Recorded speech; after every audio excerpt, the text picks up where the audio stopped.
Hey guys, it's Maria Park. Welcome to Approach the Nerd. And we are having technically our last ever, well, for a little while, Arrowverse Tuesday. We're going to have to move the stream to Wednesday because next week starts Motherland Fort Salem, and that is going to replace this, basically, this time slot review. Sorry, we started 30 minutes late. Really quick disclaimer, I was dyeing my hair with henna. And if you don't know anything about the wonderful product from India, you have to keep it in your hair for hours. And it's literally an entire day process. So I literally just pulled it out. So that's why we are late tonight. But girls got to get the grays out. And I don't like chemicals. Got to do what I got to do. All right. Hi, Nick Bravo. How are you? All right. So Arrowverse Tuesday. Lots happened, especially in Superman and Lois tonight. But we will get to that. First, we got to do our obligatory Flash review. I do this for you guys. All right. Things that I noticed about this episode of The Flash. It's a very Cecile-centric episode, though we do have a lot of Chester P development as well. And I love Chester. I love both Chester and Cecile. So we're having CNC tonight. I was not unhappy with it. One thing I noticed in the episode tonight, though, which I think other people will probably call out, is that Jenna, baby Jenna, does not ever seem to be with Joe and Cecile. I don't know what it is. The captain, like literally, Joe's old captain has been watching Jenna with his partner. Now she's with Cecile's aunt. I think for a little while, Joe did take her to go visit Wally in Tibet. I think he was in Tibet. But outside of that, that little baby girl is like MIA all the freaking time. That is the true question and anomaly of the Flash. Why baby Jenna is always gone. Just throwing it out there. But Joe, he basically is very suspicious of Kristen Kramer, especially since every time he pulls up any like files, anything like a record of her past, it always comes up redacted or like literally everything's blacked out. So like it's been sealed. And he's very suspicious. And Cecile gives him a clue that she has someone she's basically representing pro bono who was also military, who served with Kristen in the military at Fort Dakota. And Joe was like, heck, I'm going to go check this out. So he goes off and we really don't see Joe again for the rest of the episode, even though he was like, I'll be back. I think he said I'll be back in a couple of hours because he was supposed to be taking care of Cecile and pampering Cecile, and all that. And he was like off to do his little research. So I guess it took a long time. But again, time is a construct in the Flash. So Chester P pimped out the lab that was left by Cisco. And honestly, I'm not hating it. He had the little Martin Luther King Jr., picture in the back. He was moonwalking. He literally learned to dance, I guess, through robotics. And he was going to teach Caitlin how to dance, which I don't know how that was going to work out. And the entire episode, you could tell that Chester was struggling because, Cisco just up and left everything to him. It wasn't like he even said in the episode, I didn't come to Star Labs to replace Cisco. I came to Star Labs to work with him. And that was, I loved how real that was. I love how even in this episode where he felt like he couldn't voice his opinion because it wasn't good enough and all of that, he had this whole realistic view of him not being bonded to this team yet. He's like, I barely knew you. I just met you guys, because even when Iris was like, well, you're one of us. And, Cisco it wasn't confidence that helped Cisco. And she was like trying to say, it was because of the bond. And he's like, that's true. It's the bond, but I don't know you. I'm like, that makes sense to me. But whatever. I will say the first thing with Chester P was going down to find a wire and he finds something that fell on the ground. I can't remember what the item was. I knew what it was and what episode it was from, and I forgot. So if you remember what it is, put it in the comments. But he finds something knocked down off the archives in the basement, and then he hears a noise, and so he's going to investigate, and it turns out that Barry and Iris have been getting it on in the archives room. And I loved how they tried to play that off. I'm like, just Okay, first of all, let's talk about Maria and her nitpicking. My nitpicking is supernatural. If you are the Flash and you're with your wife, you are not going to tell me you can't get by him. They could have zoomed out there at the speed of light without Chester ever even knowing they were down there. I have no idea why Barry and Iris got caught by Chester, because that really should not have happened. He is the Flash. So they weren't trying. But, Barry did try and explain, me and Iris decided to have a family and we're going to try. He's like, nope. I want to hear that. Keep that on the down low. I don't need to know what you're doing. But then the episode, though, he did say, we need to have words. Maybe you guys can go on vacation and do this. Or maybe go home. So I thought that was pretty cool. They did bring Sue in, and I'm very happy that Sue is now going to be a permanent member, at least this season, of Team Flash. She's decided to stick around, and her involvement in this was amazing. I did have a question, though. So they bring Sue in because Cecile is being taken over by the mask that basically Psycho Pirate had in the other episodes, and also in the comics, the gold mask is a big thing. But the mask, basically, when the Sage Force was blasting, all the forces were causing the storm. They thought that she was attacked. I believe they thought it was the Sage Force that attacked her, but it was actually the mask. It knocked her into her mind, into an asylum. And that's where we learned that Cecile actually had a mental breakdown after her mother died. Now, I'm going to tell you this. I always say this about Arrowverse. Sometimes I feel like they are writing about me, because Cecile's mother got sick from cancer and ended up dying in a hospital alone because she was working. And the exact same thing happened to me. I didn't end up in an asylum, but I did have a rough time. So me and Cecile are actually more relatable characters than I thought, which is really weird. Because, her telling that story was almost verbatim me. So I was in my feelings with the mother scene. But I love the fact that she was stuck in a memory and a past that she denied, like feelings she didn't want to think about. So Cecile buried all that, and she learned to be tough, and she learned to smile, and she tells Barry this. So the mask evil part of Cecile is running around, basically pretending to be Cecile because she wants to get the mask out of the museum. And she orchestrates this whole thing because she has a plan to get it, because she wants to get the mask and she wants to stay in Cecile's body because Cecile is an empath. And that makes her a better candidate for someone with psychic abilities, like the mask needs a host.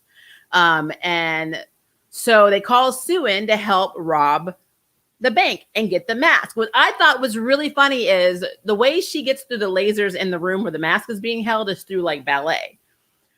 The only question my supernatural nitpicking had was she had her hair down. And as someone who has long hair, how in the heck did your hair not hit the laser? Why would you not put your hair up in a ball or put it flush against your head, put a cap on, something? Why do you have your hair just flipping and flipping and flipping? And I'm like, what? So yeah, that's a problem for me. I don't understand why her hair didn't set up the laser. I'm just saying it because I'm going to say something and I have to say it. That was weird for me. And I just had to call that out. But I did love the little, dance routine, the ballet routine that she did. So that was cool. I literally loved, I don't want to say love, because I love Cecile as a character, and she's a very good actress. So I don't want to say I loved Asylum version, because there's really 3 versions technically. There's the version that's out there manipulating and being a biatch to Team Flash. There's regular Cecile, and then there's the Cecile that's in the asylum that's actually a vision or a mirror of herself. The belief that she's going to snap again, the belief that she's going to go, as the asylum girl says, cuckoo, and the little dance she did, that was amazing. She played those parts amazingly. I was extremely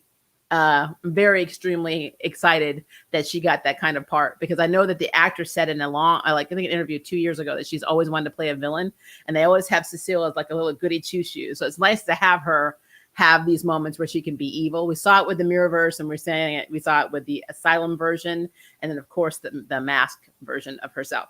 So I really did like that.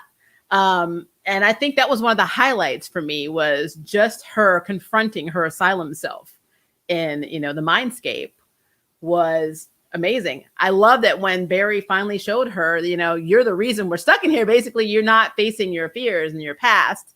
And when she finally did, she was more powerful and was able to kick the entire vision out, and they were able to get the portal and go through it and go back home and basically wake up. So I did love that. But this whole Cecile journey, to me, I loved it. I thought this was actually one of the better Flash episodes because it actually wasn't about Barry being stupid. I was so worried that the whole thing with Chester P trying to find his footing and feel confident now as the new Cisco, I guess, was going to be sabotaged by Barry, but it actually wasn't. I mean, they accept him right now. Now, I don't know if that's going to continue because I'm sorry, the Arrowverse is like every other CW show. They have a way of reverting. So it may be next week it's retcon, but for right now, they've allowed Chester P to find his own style and his own way of doing things and his own voice without him being a shadow of Cisco. And I'm completely okay with that. I have to look up Carmine's psychiatric hospital in Texas because I don't know if that's something I remember from the comics. I mean, we don't remember everything we read. I have to go back and look that up. But I feel like that probably our St. Carmine is probably very significant in the DC universe, but more than likely it's not in the Flash. Just throwing it out there. I also love that the mask version of Cecile thought to go get Thinker's chair in order to try and basically become one with Cecile permanently. I thought that was pretty cool because, I mean, that is one good use of using the chair. It's a hell of a lot better than what Thinker was using it for. So, I mean, good way of putting an old prop back in the script. I was cool with that. I don't know where the heck Allegra was this episode. I swear I don't know what happens to people in these shows. Like, they just disappear. There's no reason for Allegra to be gone. I don't know if they mentioned it and I missed it, that Allegra was out on assignment or was out doing something. But, like, I mean, Barry's about to die. Team Flash is needed and you don't call Allegra? I don't understand why they didn't call Allegra. So, whatever. I mean, like I said, I still have a lot of nitpicks with this series. The Flash, for me, is probably the lowest of the Arrowverse rank for me in terms of entertaining. I honestly think that I only review this for you guys because sometimes it just gets on my nerves. But yeah, the Joe and Cecile scene at the end when she talks about, why she didn't tell him, and she didn't want him to look at her different, and him saying something that I have said as a minority, a half Black female living in the South, we do not like, and I'm telling you, we do not like to feel weak because in society, we're already made to feel weak for being minorities. So the idea of going to a therapist is very scary and unheard of in a lot of minority families because you usually deal with your stuff in your house. As somebody who had to learn to go to therapy, now I am like, pro therapy. But I mean, for the longest time, I had that mindset. Minority, we don't need that. We just handle our stuff. So I love that Joe said that. He literally said that. And I was so happy that was in the script.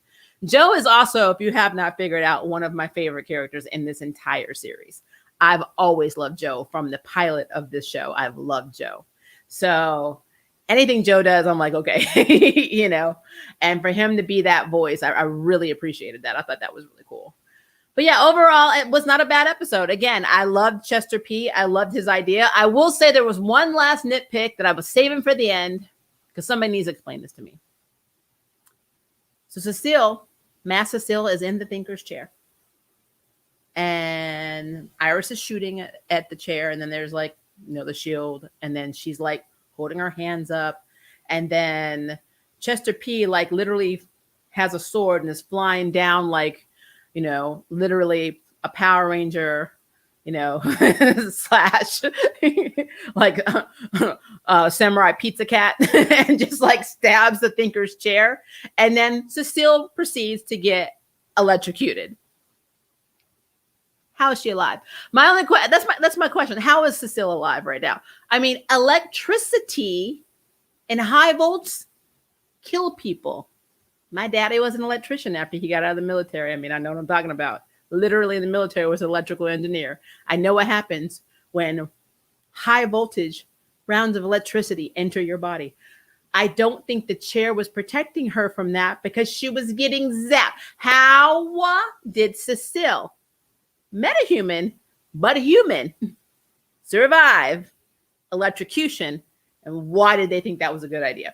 I'm just putting it out there. Somebody smarter than me in the comments explain that, because I can't. I just can't. So yeah, that was the Flash in a nutshell. And I will look at your comments really quickly if you guys had any about that, and then we'll move on to Superman and Lois, because it really was more of a CNC episode. I mean, great episode, not a lot going on, honestly. And it is what it is. Let's see. Hello, it's Caleb and Job George. Hello, Emmanuel. Hello, Mercenary, Alpha Wolf. Hello, Blue Wolf, Phoenix Rising. You said you're going to, as soon as 1,000 hits, I'll watch it. Okay. Well, you may be waiting a long time if you're waiting for this video to hit 1,000 hits. Hey, Ray, how are you? I would love to see Allegra control the electromagnetic waves from the sun in the next episode, like she did in the comics to kill her dad, Wavelength. I would love that too. That would be cool. It's definitely an Allegra-centric episode next week. But where in the heck was she this week? What did they just? Does she not have the flash beeper? I don't understand. Did they not have like a thing on her cell phone that alerts her that she needs to go to Star Labs? I mean, you brought Sue in from out of town. Where the heck was Allegra? I'm so confused on that. I don't get it. I only watched The Flash because I watched The Flash. Nothing really special about it to me. But this episode wasn't too bad. Yeah, this was one of the better episodes. It really was. Low voltage, high amperage. But it looked like directed. Like if you're going to try and resuscitate somebody and you have charging paddles, the reason they tell you to clear is because of how close you are to the electromagnetic charge. Those seats even could have been rubber, but the sides are not. She should have been electrocuted in that chair. She should have been electrocuted. I don't understand that. I don't get it. I don't get it. Plus, as a female, her hair was on point. The electricity went through your body and your hair's not all over the place. I don't get it. I think Chester had the same energy sword that Marlize had. I think Cecile survived because her conscience wasn't in her body, if it makes sense. But didn't it come back like right then? Like, I don't know. We're just going to go with that because honestly, that's a better answer than most. Yeah, let's move on to Superman. Electrocution sounds good when charging stuff on your cold. Yeah. No, 1 a.m. Oh, is it 1 a.m. there? I'm sorry. Yeah, we are 30 minutes later than we are. And like I said in the beginning of the stream, we are moving this to Wednesday afternoons because Motherland Fort Salem starts on next Tuesday. So that'll be the stream I do on Tuesday nights because I always do those reviews. And then we'll have more of it'll give more people a chance to watch the shows. And then we'll have it in the midday on Wednesdays. I think that might work out a little bit better. Team Flash needs a total revamp. A truer word, our statement has never been said. It is absolutely true. I doubt it, not for the last season. The Flash episode was, I get what they were trying to do, much it was poorly executed. Yeah, I mean, it was, for what it was, though, it's still one of the better episodes. I kind of enjoyed this more than I deserve, really any of the episodes this season. I'm gonna be real with you. Even dealing with all of the forces, I really enjoyed this one a lot better, even though there wasn't a lot going on. Probably because it wasn't centered on Barry and his drama and his poor decision making. And Iris needs to go back to working for a major paper. I miss when the show was more grounded, not Star Lab centered. I agree with that. I know the Citizen is her baby, but I don't understand why she can't just have Canon Iris's job. It doesn't make sense.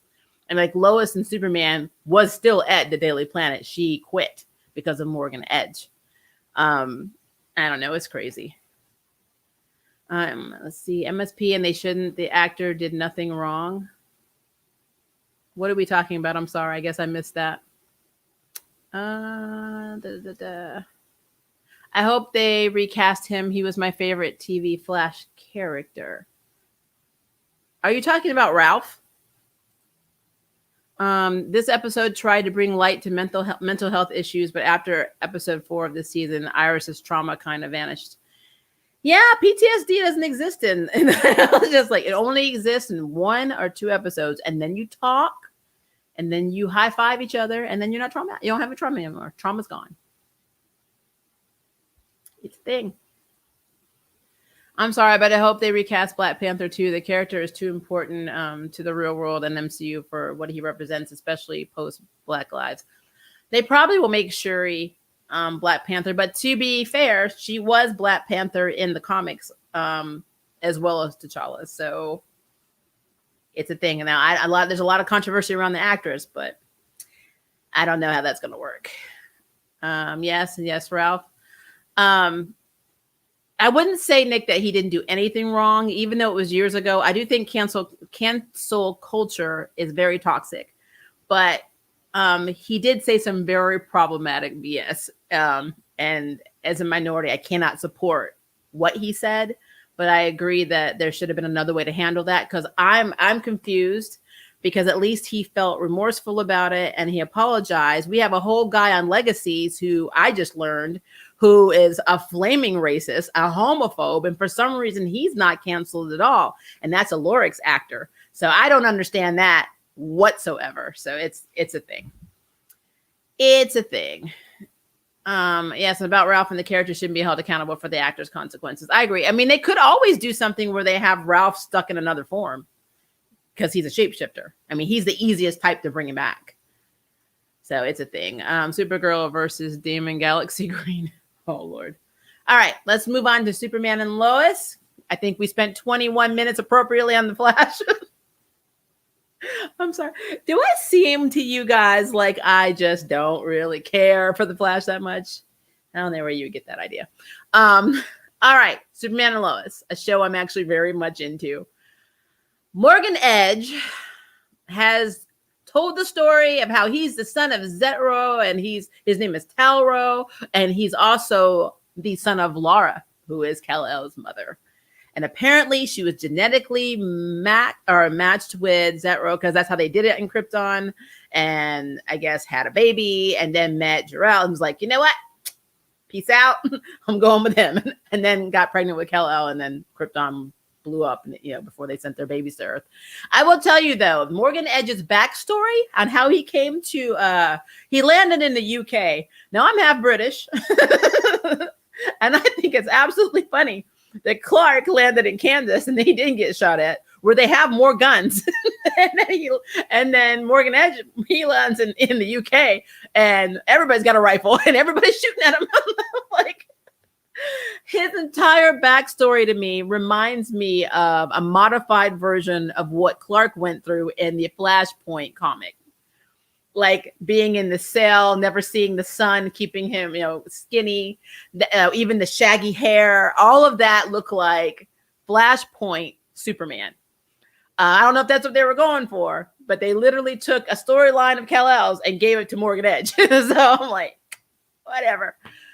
His master plan is he wants to carry his father's wishes over, because humans are vermin and they're inferior, and he wants to bring back Krypton and revive their mother, Lara, and he wants Kal-El to be by his side, which is a story that I see all the time in a lot of different superhero movies. We can rule together, me and you. I mean, heck, even in Man of Steel, Zod said almost the same thing verbatim to Kal-El in that. So, I mean, it's the same thing. So basically, even though Morgan Edge is not, Zod, essentially he is Zod. He just isn't Zod in name. So yeah, but they had to make it more personal. And honestly, I've been reading comics a lot of my life. Like, I'm almost 45, and I started reading comics when I could learn to read. So that was about 5, because my dad was into them. I do not remember a Tal-Ro, a Zet-Ro, none of that. I don't remember Lara having another family. I know they retcon stuff in the comics all the time. Sometimes they do alternate universe, issues. If somebody remembers this, please let me know where I can find this, because I don't remember it. So this is either made up for the Arrowverse or I'm forgetting something. I'm just putting that up. Let's see. Also, I loved the whole Sarah arguing with Lana about Kyle being a drunk, because at the end of no matter how you look at this, Kyle's a drunk. I mean, Sarah is essentially not wrong about it. She's just wrong right now. And that's what I thought was really funny. Like, she's like, I called my dad a drunk, and this is the last thing he's ever going to say to me, or anything he's going to remember me by, blah, blah, blah. And I'm like, but essentially, he is a drunk. I'm like, no, don't sugarcoat it. He is a drunk. Kyle's a drunk. And it is what it is. Now, his actor did a really good job with the whole Kryptonian anger part. I love how he told Jonathan that when he gets out of there, he's the first one he's going to kill. I was like, wow, it's kind of messed up. And actually, speaking of Jonathan, how cool was Jonathan in this episode? He is so tired of being lied to and all of the BS in his family and around his family and the stuff his grandfather is saying and doing, which he's already clarified to Sam in this episode, does not work. Everything you try doesn't work. You lie and it's for nothing. Nothing you're doing is working. Jonathan went through a lot of stages in this episode. He confided in Jordan that he was worried that, when Clark came back and told him what Morgan Edge wanted, and one of the things was to bring back his mother, Jonathan was like, no, that's very appealing to some people. I saw what happened on Still's Earth, with their Superman and how he killed the doppelganger version of Lois. And, Dad, what if that guy wanted to see his mom too? And, wanting to see your mom is a great motivator. And Jonathan said that. And I was like, yeah, I mean, he was really like basically pushing through all the loyalty stuff that he has and was like, but what if Dad snapped? And I think that's cool. And Lois had to say, yeah, but there's one thing he didn't know they had that he didn't have in the other Earth. We're his family. He has a family. That's not going to change forever, which is true because in the other Earth, Lois was married to Steele. There was no Jonathan and Jordan and Lois and Clark. So that is true. But I love how Jonathan was the one in like this entire episode that was all about truths. Like even when they were at the table with Sarah, he's like, I'm just gonna tell you the truth. So your dad's been body swapped, and that's why the DOD is here, run by our grandfather, and they're trying to figure it out, and they don't know what's happening. And I'm like, and Jordan was like, oh, and I'm like, and Jonathan's like, you know what? Yeah, I told the truth, and I'm not gonna apologize for it. So yeah, Jonathan's the one that I think they need to watch about spilling secrets because he might get so tired. He might say, Mom, by the way, my daddy's Superman. My brother has powers. I'm kind of ticked that I don't. And yeah, we live on a farm with Superman. So they probably should watch Jonathan a little bit. He might get really fed up of hiding stuff after a while, especially if he gets with this Tegan girl, which I'm really worried about because we keep seeing this girl. That could end up being an issue. Lana volunteering to take on Laura's consciousness so they could try and figure out how to fix all the people that have the Kryptonian consciousnesses inside of them was interesting. Number one, they did it because even when Kal-El went to confront Jor-El at the Fortress of Solitude, he was like, yeah, that could be your brother. And by the way, that was your mother's technology. And I have no idea how it works. And I'm like, true stuff. We did learn in this episode the reason her Sunstone was not in the pod with Kal-El when he came on the ship to Earth is because her ex-husband stole it as payment for leaving him. It was kind of like, this is what you get. Now your baby won't know you. Like, kind of messed up. But Lana volunteered to take the consciousness of, Laura, and Clark as Superman had this chat saying, you're very brave, Lana. And she kind of looked at him like, how the heck do you know my name in a way? You can kind of see it on her face. And then she took on the character, of Laura. And I'm saying character because it's our consciousness, I guess is a better word, of Laura. And then it got weird for me because I felt like Lana becoming Laura, basically the person you had a crush on growing up is now your mama, is like some fanfic I regretted reading, a long time ago, and probably have seen in many fanfics, so far. I know they say you always are attracted to girls that remind you of your mama, but yeah, this is weird. This whole situation was weird. I'm like, I was a little weirded out, but she took on a lot. Lana became Laura and had this whole bonding moment with Kal-El, and he told her about his wife and his children. And I'm really hoping that there's not residual memories of, in the host bodies, because then Lana will remember all of that. And nobody ever asked that question. Will they remember anything? I don't think anyone just up and said, no, that wasn't a question. So I don't know. I don't know. But yeah, I found that very weird. But they needed to find the Eradicator. They also needed to find basically the person that was helping Morgan Edge on all of his interesting Eradicator recruitment efforts to basically put all the Kryptonians into the bodies of the Smallville, citizens who were more compatible due to being exposed to the X-Kryptonite. So they get Dr. Dabney Donovan, who, if you know in the comics, he works for the Cadmus Project. And it's almost essentially the same stuff he was doing there, only he was a lot more batshit crazy. And they were actually made into like these hybrid alien things. So he didn't care what happened to the humans and humanity. And this version of Donovan seemed like he actually had a conscience. So I don't know. I don't think he was like, I remember him being completely creepy in the comics. So definitely not the Donovan. They've definitely dumbed him down a lot in this series.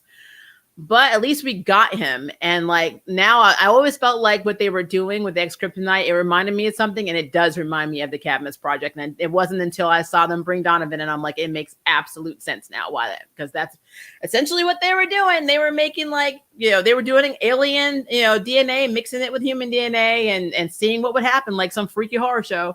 So essentially what happened with Smallville. So that's probably where they got the idea, was from the Cadmus Project. So I don't hate it. I just thought it was an interesting spin on it. A lot like Kal-El having an older brother and Laura having two husbands. So, just things that are happening,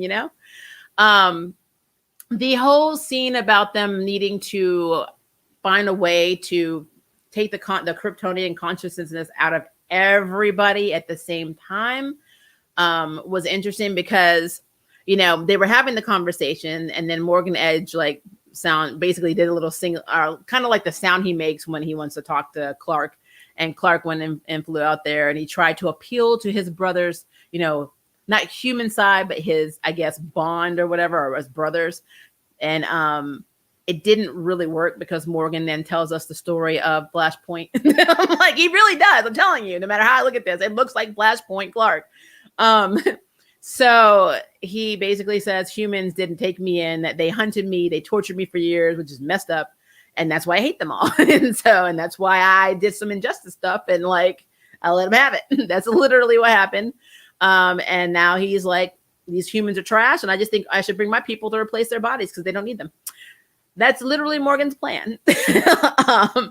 And the scene where he calls like a dog whistle, all of the Kryptonians to wake up. Like even when Jordan and Jonathan and Sarah are in the cafe and the guy's like trying to give them the bill, he gets the call and he just flies out the door because he's also a Kryptonian. It's like almost half the town is Kryptonian and they're all flying off.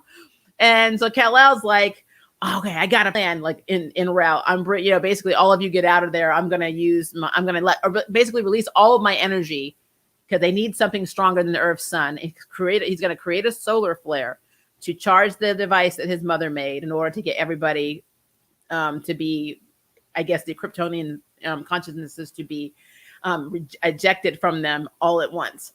And so he's flying and you see all these Kryptonians flying and all of them are like literally charging their heat ray vision. I kept thinking they really are waiting a long time to shoot him. But then they start and he basically uses it as well as his own heat vision to charge the device to basically free everybody. They were all in the sky too. And I kept wondering, did they die on impact? I'm hoping that, when the people landed, because they all blew up in the sky. So they don't have powers anymore when they fell. And I was like, that would suck. Remember the massacre that day when all those people fell out of the sky? That would be hilarious. But unfortunately, it left him very weak, and you see him fly to the Fortress of Solitude. He still has the device in his hand, and then you see Leslie Lar and you see Morgan Edge fly in, and it looks like they're also at the fortress. That's what it looked like to me. It was very vague. They're looking at a mountain, and you see ice on it, so I'm assuming they're going to the Fortress of Solitude. That or he has his own, and I doubt it. So they're going to the Fortress of Solitude, and unfortunately, Superman is unconscious right now. And when you see the preview for the next episode, all this flashback stuff is probably him unconscious because that's why Lois looks worried. They don't know what happened to Superman. He's missing. Instead of going home, he flew to the fortress with the device. But it is what it is. Now, I have a question, guys. Does when Leslie Lar walks, does she not look like a gangster? It is such a weird thing. She looks like she's 4 feet tall and she's always walking like, I'm like, what is is happening? Is she doing this to make us feel like she's powerful? I don't feel like that's her normal walk. And now that I have said this, you can never unsee this. But the scene where Morgan Edge and her are talking, and he's like, it's time, and she's like, now, and he kind of looks at her like, are you questioning me, Biatch? And then he walks, and you see her kind of do this little gangster walk, and I'm like, did she always have that? So weird. It's so weird. I don't know. It's such a weird thing. But just throwing it out there. But yeah, like overall, I really enjoyed this episode. There were so many moments that were just like cute and interesting. Like Lana saying, I thought we had gotten rid of all this weird stuff and now it's back. And it's like, well, connect your brain and see that the reason that it's back is because Clark and them moved home. And also, how do you not know that's Clark? I mean, you literally grew up with this guy. You talk to him all the time. He uses the same mannerisms and voice as Clark and as Superman. He doesn't act nerdy. He doesn't put his head down, like the whole, like the original Clark Kent. He doesn't do any of the Christopher Reeve mannerisms that we all know and love. He acts the exact same as Clark that he does as Superman. How have you not put it together? I don't get it, girls. I'm saying this to Lana and everybody else, female-wise in this show, that I feel are highly intelligent, but not when it comes to seeing him. Now, to be fair, Sarah hasn't been in contact with Superman, but she has been with Clark. But by now, Lana should be looking at him like, you look just like Clark, because he does. Like, even his hair is the same. That's my first nitpick. I have a few nitpicks in this episode. The second one is to deal with Clark is talking to Lois on the porch, and then he has to go. And he hears a sound, and he's looking around. He's like, oh, the DOD are all here. Because remember, only Sam knows that Clark is Superman. And so Lois is like, well, go out the back. He's like, yeah, I'll just go out the back. So I'm like, let me get this straight. You have a full military, like not one, but a whole troop of units on your front lawn. And you mean not one of them thought to guard the back of the house? I'm like, what kind of training is that? I'm like, we only think you're going to be attacked from the front, ma'am. Don't worry about the back. No one ever comes up the rear. I'm like, I laughed so hard when he was like, I'm just going to go out the back. And I'm like, of course you are. Of course you are. Because,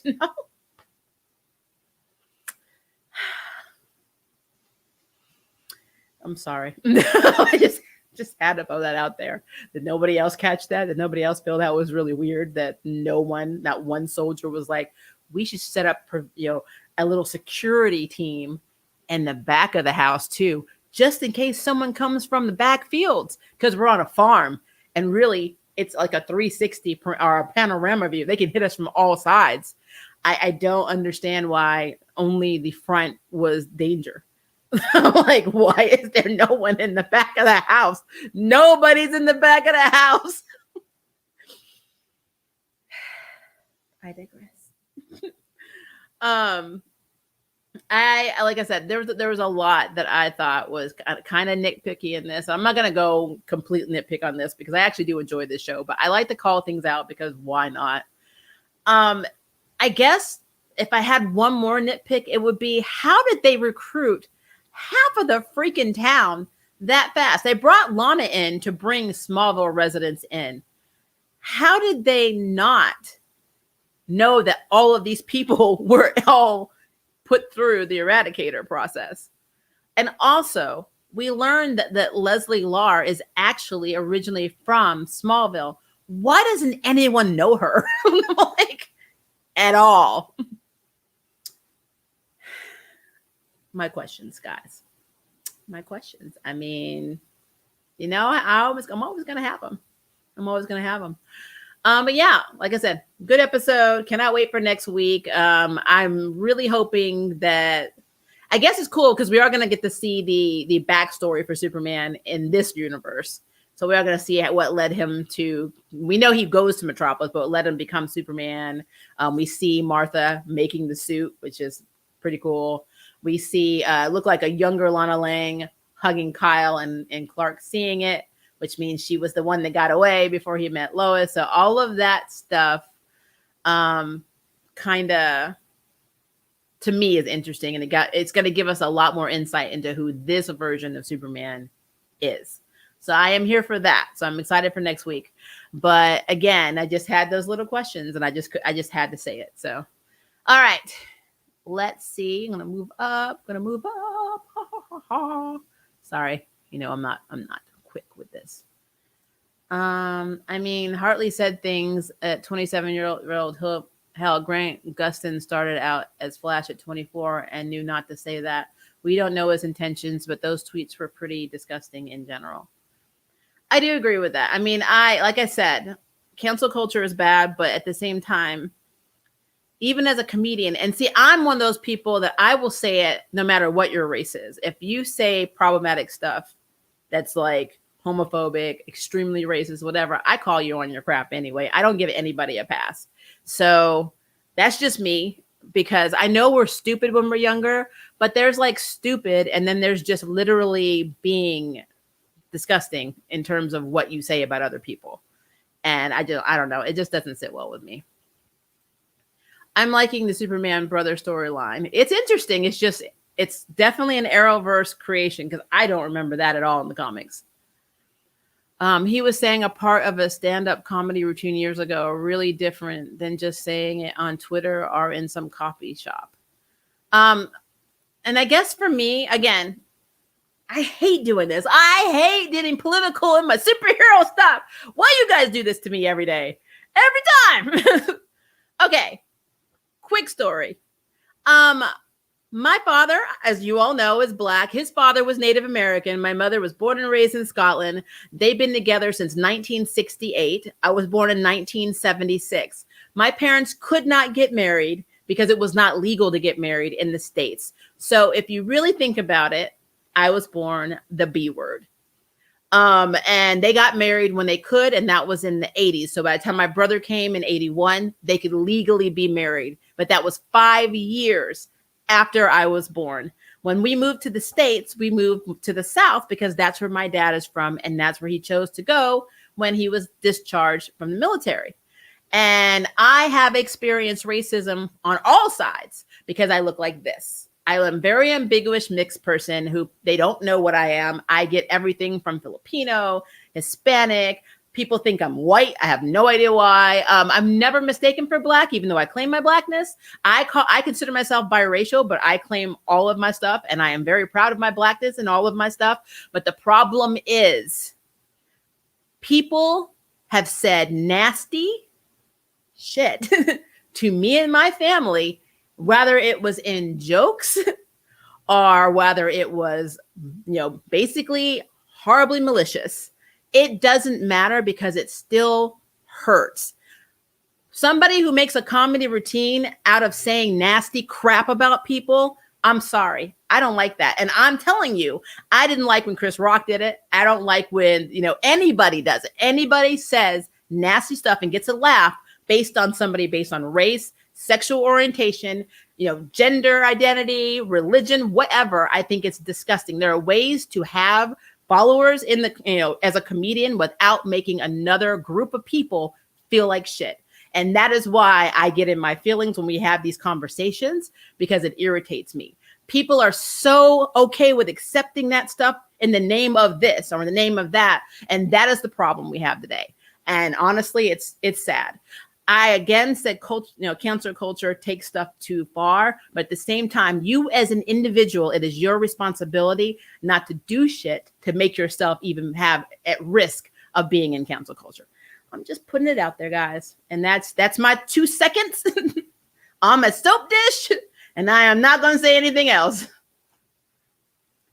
Oh, Lord. He should have just went with Zod and the Codex attempt. I agree with that. That would have been very cool, actually. I would love to have the Codex in this. No, they ruined his career. You can always work behind the scenes in entertainment or teach. I don't think his career is ruined. I'm sorry. There have been people that have done horrible stuff and they come back. I have a few in mind right now that I won't even discuss, but one of them was in a very popular series that's still popular on Disney. And this person is extremely transphobic and homophobic, and it's still working. So it just depends on perception. Trust me on that. People will forget very quickly. As a victim of cancel culture in 2005, falsely accused of all kinds of things, my accuser is still harassing me online to this day. It's an extremely touchy subject with me. It's criminal. And that's fine. I mean, nobody's saying that you can't have that. I agree that cancel culture is problematic because of, it's like every movement. There's always going to be extremists in every movement. I'm actually teaming up with another YouTuber. We're going to be doing some videos on, basically mixed identity erasure, because we're not allowed to say in the United States that biracial or mixed is a thing. You are forced to choose a side. You are forced to put yourself in a box. And if you do not do it, then you're either brainwashed by the man, or you don't like your blackness, or on the white side, they don't even acknowledge you. So like I said, I'm lucky, and this is really ignorant, because I am so ambiguous that people think I pass for all kinds of stuff, but not many mixed people like me can do that. And they have every right to say that they're mixed just like I do. And it is something, we are the only people in the United States that somebody feels the right and feels entitled to tell us what the hell we are. So I get you being in your feelings. I've been in my feelings for almost 45 years. I got it. I do. But at the same time, keep your mouth shut when it comes to ignorant topics, and then maybe you won't get in trouble. It's just the thing. I can't support what he said, regardless of if it was a comedy routine or not. I just can't. But I don't think his career is over. And maybe since he did that at 27, maybe he's not the same person. I mean, I'm not the same person that I was when I was 27. So, I mean, I'm not going to rule him out that he's not going to be successful in life. I mean, I can't do that. But at the same time, I mean, you did it. You said these things. I mean, that's rough. That is rough. I feel like the cracks in John's loyalty are showing from one video, and I hope that they do that to this character. Yeah, I think that's actually something that will happen. I think Jonathan's dealing with a lot. I mean, being the one that's like his mom that doesn't have any powers, and he feels weak, like he can't protect himself and his mother. That's hard. That is really hard. And I hate it because Jonathan is like the most mature one in the house. So it's a thing. It's definitely a thing. Just like if you look at when Clark was looking and Lois was like, go, the DOD's outside, go ask your dad, basically, if this stuff is true.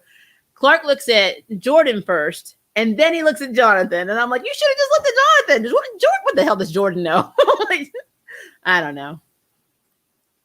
Who's relevant, Lois or Lana? They're pretty much both relevant. They're characters in Smallville. I don't understand the question.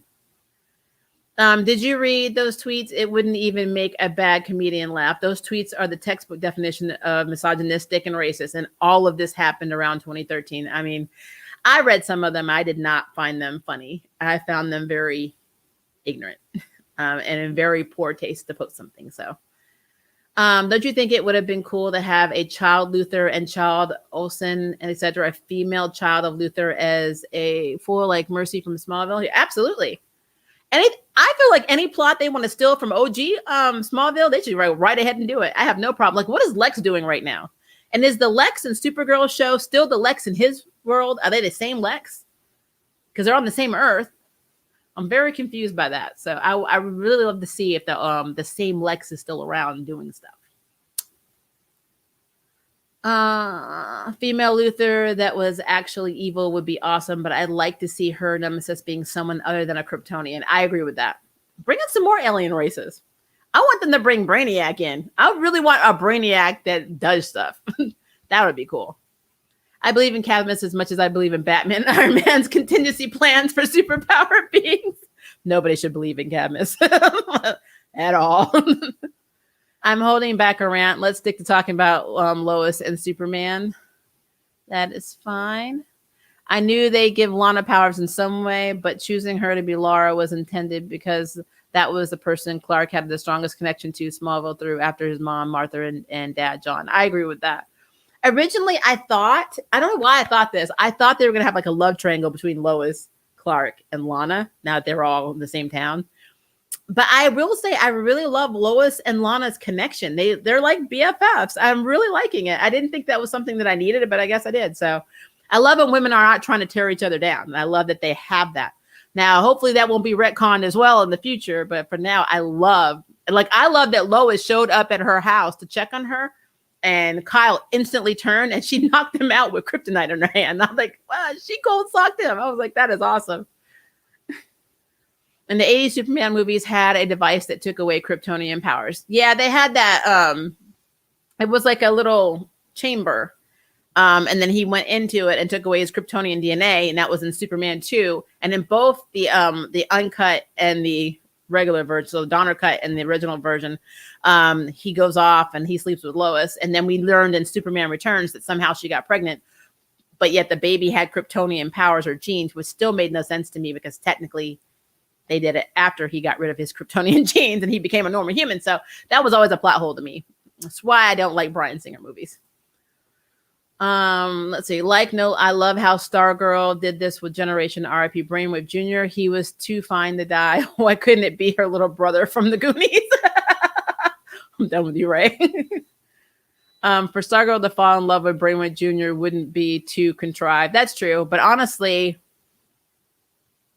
well, they wouldn't bring Atom Smasher into this. If they do Infinity Inc., I would be really happy, and they would probably bring in Newcomb or, but it would be very statutory looking because it was like all of her boyfriends, like even when she was with Shazam and they didn't realize that Shazam was actually her age at the time because they didn't know that the little kid was Shazam. It looked very statutory when they were going together. So it's a thing. Laugh out loud. Glasses make a person look different. I'm gonna have to wear mine to see if you guys see a difference. I was speaking about the cycle of generations and how they picked up the mantles as heirs. I think Brainwave was going to go back to his girlfriend, but he was killed before they could heal. They didn't have the kids. It would be a CW typical move, but they both have families, and there's real consequences to those types of messy situations to the children. So no, I do not support. I don't support it either. I would hate for them to do that, but I can't. The problem that I always say is they're definitely not going to do this. They're definitely not going to do this. And then a season or two later, that's exactly what they end up effing doing. And it irritates me greatly. It really irritates me. Brainwave and Wildcat were the thing to watch. Yeah. And then like in the comics, Our Man and Dr. Midnight, that basically they were a couple. But again, all of them in the comics were older in Infinity Inc., except for Courtney. So like all of them were older. So they were full adults. It's like whenever I see Beth's mother in Stargirl, the doctor, same hair, very intelligent, does lots of surgeries. That is literally the comic book version of Dr. Midnight. I mean, they just de-aged her and made her daughter, which is very interesting. Yeah, we're going to have fun talking about Stargirl this season. I already know it, so I'm looking forward to that. So we're going to have a lot of fun talking about that show. The trailer, I did my reaction to it. It looks really good. Jakeem and Thunder look amazing to me. The fact that they brought Jade in makes me super excited. I am so excited for that because I love anything Lantern, and I am happy. And I really need to know if Obsidian is going to be in it because you can't have one twin without the other. If you're going to have Jen, you got to have Todd. So I don't know if that's going to happen, but I am here for it if it does, because I just don't even know why would they be separated? Doesn't make any sense. But I knew she was coming back for the Starheart, so I already knew that was going to happen. I mean, I already knew. I love how she was looking too. She looked evil. She's like, I'm Green Lantern's daughter. I'm like, yes, you are. I'm like, yes, you are. Oh, love it, love it, love it. Cheating on Lois wouldn't hurt the Superman brand more than the Return of Superman. You were not wrong there. Wildcat is my favorite character of the squad. Then Stargirl, they MVP. Nothing wrong with that. There's nothing wrong with that. And well, they're bringing in more people now. So, but I love how they're like, Cindy's dead. I'm like, Cindy Merman is not dead. Like, you did not see a body, then you do not trust that. That's just what it is. Maybe the twins are in the same body. That would be interesting. Huh. I would love an explanation on that. And like with Alan being dead, they don't have to have like the coming out thing. Because remember in the comics when he had to come out to the twins, like he's like, I've discovered suddenly that I'm gay. I'm like, it literally was like that. It was like, and as somebody who's queer, it's just really interesting. I'm not saying you can't discover that later in your life. It's just the way it went. It was like, I just suddenly decided that I'm gay. I'm like, hey, all right. It wasn't like when Iceman did it in Marvel. It was definitely different in that version. But again, Alan Scott's supposed to be dead. I don't know. I mean, Sylvester's not dead. So what other original leaguers are? I know Jay Garrick's supposed to be making an appearance. I mean, at this point, I don't know if any of them are really dead. They might all just be in hiding or healing somewhere. So that's a thing. But at the end of the day, I am here for anything that Stargirl throws at us, because that's another series that I am getting behind, because Jeff Johns is very involved and he created the character after his sister. So I know that it's being done the way he wants it to be done, because he has full control. He doesn't have control over the other shows, but he definitely has control over this. He has input into the other shows. And sometimes with the Flash, I don't think they listen to him. And so but Stargirl is literally his baby. So I really, really love what they're doing with Stargirl. So Superman and Lois, I'm into. I love Stargirl. Honestly, Batwoman is picking up for me. I mean, especially with the Kate Kane thing and all that. I'm literally trillion% down with it. So I don't know. Maria, is that polka dot dress? Can you give us some shoe cam? What is wrong with you, right? First of all, yes, it is a polka dot dress with a red skirt. But the shoes right now, I'm sorry, they are house slippers, because nobody's trying to get all dolled up all the way at this table. It is like after 10 o'clock at night. No, sir. No, we're not going out. It's COVID. I'm like, but for you, I will have to make you one, because it's a thing. Maria, what was the pace in the thumbnail? Was it a die too? What do you mean? Are you talking about the picture on the community board? What are you talking about? Explain, Ray. I'm confused. But overall, what did you guys think about Superman and Lois? I literally thought this episode was good. And I feel like this is the beginning of all the bad stuff that's going to happen up to the finale. That's what I think. That was me dyeing my hair with henna. I think I told you guys at the beginning. I don't use chemicals on my hair, and I found a bunch, because when you're in your 40s, you age. I found a bunch of gray hairs. So the reason our stream was 30 minutes late today is because when you mix henna, you either do it overnight or you do it in the morning. It takes 2 hours to set, and then you leave it on your hair for 4 to 5 hours. So I didn't get it on until 2, because that's how long it took the color to set. And so I've had it on since 2 o'clock. And I got it out right before 9, but it was around 8, but I had to watch the episodes on DVR to be able to do the stream. So I had that stuff on my hair all day, like literally all day. I literally had a day of henna. So, but that's what I do. Luckily, I only have to do it once every 5 to 6 months. It's not like hair dye, because I don't do hair dye. But yeah, that's what that was. So then when I was posting that picture, I was just letting you guys know that this was my day today. Sharing my life with you, that I was going to be sitting around with the stuff on my hair that smells like the earth all day long. But India gave it to me, and I love it. So no hate. I feel like I'm going to get kissed with what they are about to do to Jonathan, and I hate how they do this to good characters to redeem very flawed characters. Like I kind of feel like they are going to make him more jaded and jealous eventually too, or more paranoid about his father. But to be fair, I blame Clark in the show, because he spends a lot of time with Jordan and not enough time with Jonathan. He feels like Jonathan has it together, so he doesn't need him, and he can always go to Lois. And then he's taken such an interest to Jordan, because before Jordan got powers, Jordan didn't want anything to do with Clark. He really didn't even have a relationship with Clark. And then when he became, he got powers, they bonded over it. And then it almost feels like Clark pushed Jonathan out, because he was the golden boy at school. But even as the golden boy, he didn't treat his brother badly. He defended his brother at school. So I just feel like Jordan got the short end of the stick. He lost his position on the football team. He lost his girlfriend. He lost a lot of stuff, and it's kind of messed up. So I don't know. Jonathan get recruited by Lex Luthor. Could you imagine that though? Wow. We were at the same look. I've been saying that Jordan's going to be Brightburn the whole time. Maybe it's going to end up being Jonathan. I really thought Jonathan was going to be like, wait, you can get powers by getting in this machine. I have half Kryptonian DNA. It'll definitely work for me. I always thought he was going to try and sneak in the machine. I don't know. Eventually, though, him not having problems is going to get to him a lot more. especially when Jordan learns to fly. The problem with Jordan, they literally have unstable nuclear bomb walking around, so they have to apply him. They do. They absolutely do. The only thing making him happy is Sarah. And if Sarah got another boyfriend and ignored him, yeah, it would be really hard. He would be a horrible person to be around.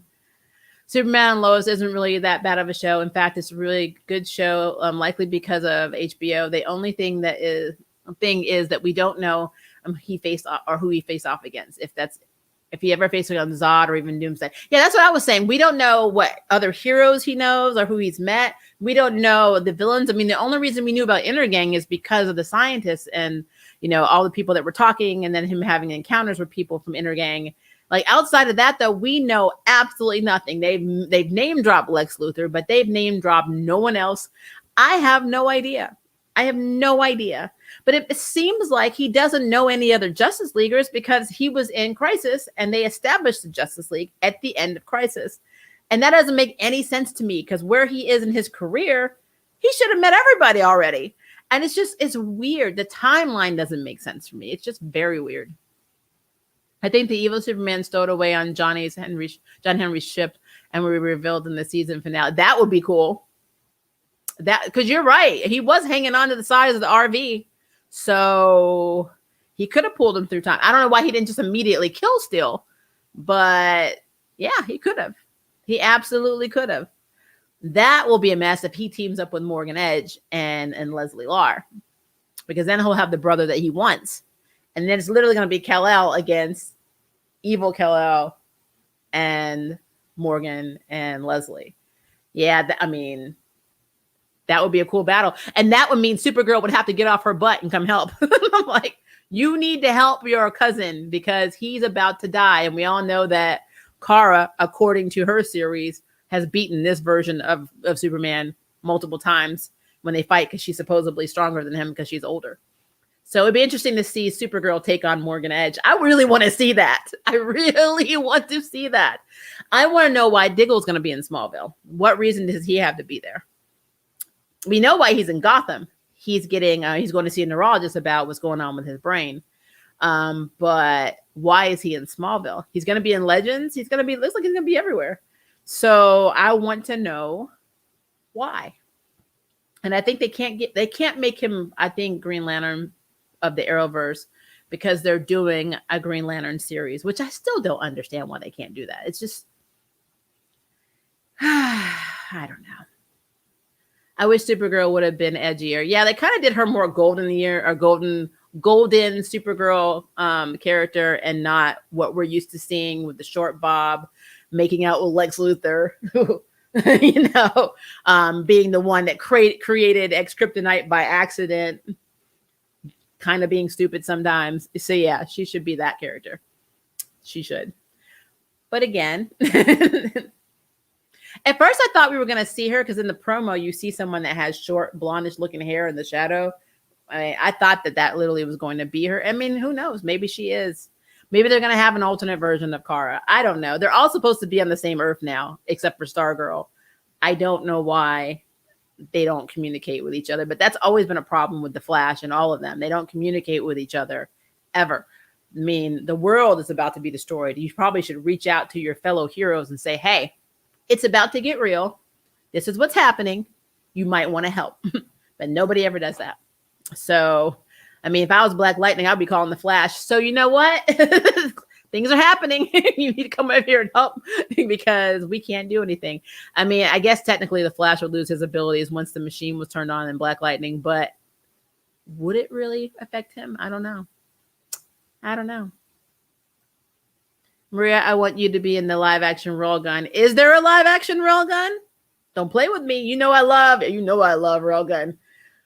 Oh, yeah, I would love to be any character in Railgun. I wouldn't want to be Misaka or Kuroko, even though I could do the voiceovers for either of them. I know I wouldn't want to be. There's a lot of characters I could be though. Probably one of Misaki's troops. I don't know. Just got nerdy for a minute. Sorry. All right, so we're a little bit over an hour. I've been trying to keep these ones shorter, so I'm practicing because I love talking to you guys, and we can go up to like 2 hours, and I'm telling you, it's late. So overall opinions, The Flash kind of did not, it wasn't bad. It was basically one of the better episodes, but it still wasn't anything. I hate to keep saying it like that, but it's just not. And basically, I really love the fact that Superman and Lois threw another curveball with this whole Laura's first family, situation and all that. Is just really good to me. So I think that in itself made that episode, but there were so many good elements to the Superman and Lois show. And again, it's been entertaining me every week. So they're doing something right. And I guess it's because they have the big budget, but they are doing something right. A couple of more questions. I feel like them putting evil Kryptonian consciousness is similar to how they made Reign with Sam, except she could probably destroy the army of pseudo Kryptonians, in my opinion, because Reign's extra. I agree. Well, and also Doomsday in Smallville. That's a whole other thing. But I guess technically he was just born with Doomsday inside of him. So weird. Maria, I would donate if you do a recap of the Charmed episode of Maggie playing Abby. I did do it in the live stream. I talked about the whole thing. I'm telling you, I was in my feelings. Guys, let me know when my audio is messed up, though. I didn't realize my mic had turned off, and so you were hearing it through the webcam. So that was a problem. I went back and listened to the audio. I was like, I sound like I'm in a can. So let me know if you guys hear that, so I know what the audio is doing. I can try and switch my mic out. And yes, I agree. It was the best part of the episode. The Flash is Ruby from Charmed to me right now. I mean, I can't even argue with that. She's boring. She's nice. She's pretty. I mean, she's very beautiful. She's just boring. They don't do anything with her. She's a very boring character. There's nothing interesting about Ruby to me at all. The only thing that's interesting about Ruby is the fact that she fell in love with Mel, like, it seems like in 2 weeks, but I don't even know. They have this deep relationship that I don't understand because they never showed it. So yeah, it's a thing. I love the throwback in the show to fans who know that Clark was the last birth son of Krypton, but not these last Kryptonians that most people think. I agree. What's on your Yuri channel? I am behind. I am actually about to post another video tomorrow that I just finished. So it's another manga review. And then I have another one coming up too. But yeah, I got behind on that because of my in between quitting my job and a lot of the hospital stuff that's going on, which a whole other thing. But I will have a new one. Right now, I think I only have 4 videos up, but you can go watch them if you have not and let me know what you think and subscribe. Poppy Drayton sounds like a Girl Scout to me with her American accent, but it's honestly pretty good. Yeah, it was. I mean, like I said, we're going to talk more about it because we're going to have lots to talk about this Friday, because I have a feeling, because Abby is in this a lot, and in the preview, it also showed or implied that she killed Maggie, that we're going to have lots of things to talk about on Friday. I'm hoping I'm not going to be as fired up as I was last Friday, because I was in my feelings. I was very irritated last week. Hopefully that will not continue with this one, but you get my real emotions, guys. I don't play around with reviews. I don't care if I hurt people's feelings. I know that sounds bad, but I don't. I have to be honest when I review things. So if you're in your feelings about it and you don't realize it's imaginary and this stuff doesn't affect your life, like when I turn my reviews off, I don't think about it anymore because that's real life. But if you can't let it go, I mean, there's nothing I can do about it. I just can't. And I will call characters out on their crap, regardless of how popular they are. I don't care. It is a thing. That's what I choose to do. I choose to be honest in my reviews. I choose not to be like some other Charm reviewers that I've seen that I don't watch really, but I've seen like snippets of, who just are very PC with what they say. I don't know if they're scared that CW will hire them or something, or will come after them. I don't know. I don't care. I'm not going to be that person. So you're going to get real reviews and opinions from me. And I'm telling you, last week's episode of Charm sucked for me.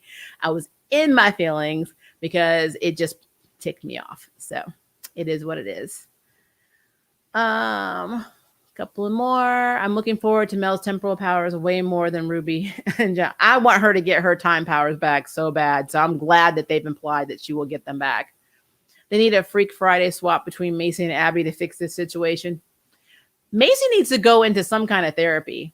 It's like I said with us minorities, we don't think we need it, but she's got anger problems. She's had anger problems since she realized her mother abandoned her. Even when she realized why she did it, that girl has still had anger problems from the jump. So she is an angry character sometimes, and people don't see it, and I don't know why, because it is very apparent that she is angry. Wait, Supergirl's imaginary? No, I'm so sorry. I know. It's hard to let go of that, but I'm telling you, that's imaginary. Anime is imaginary. Power Rangers, they're imaginary. The Sentai that they're based on, that's imaginary. Everything we watch on the CW, 100% is imaginary. Sometimes your neighbors are imaginary. So, just gotta let it go. All right, guys, I'm going to let you guys go because we are definitely over an hour now. You guys have been awesome. If you guys have any other questions, concerns, theories, statements, just want to say something about Superman and Lois and the Flash, post it below in the comments and we can continue the conversation. Because I'm pretty good at recap mostly everything, but if I did miss something, then definitely put it below. And if there's something that stood out to you, please let me know. And then also answer the question, why didn't Lana know? Why didn't Lana know that was Clark? And also answer the question of why the DOD does not think that protecting the back of the Kennett farm is a priority. I need these answers. Someone smarter than me answer these questions for me because I don't understand. I want clarification. So, all right, guys. Really quickly, a lot of you thought that the Republic of Sarah was a good show. They did have the premiere yesterday, and I really, really liked it. I didn't think I was going to be into it. I really enjoyed that show. So I think I'm going to do a live stream review on that tomorrow afternoon. So be on the lookout. It's either going to be between like 1 to 2. So I'll either set it for 1 to 2 p.m. Central Standard Time. I'm on CST. But I really want to talk about that show. It is very interesting. The concept is interesting. The characters are interesting. And so if you haven't seen it, this gives you a chance to watch the Republic of Sarah on CW On Demand. So, or on their website, CW app. And then let me know. But yeah, a lot of you seemed interested in me reviewing it. I gave it a lot of thought and thought it would be cool. So I'm going to do it tomorrow. And you guys can tell me what you think about it. All right. You guys have a good night. If it is day for you, have a very good day. And I will see you guys on tomorrow for our next stream. Bye, guys.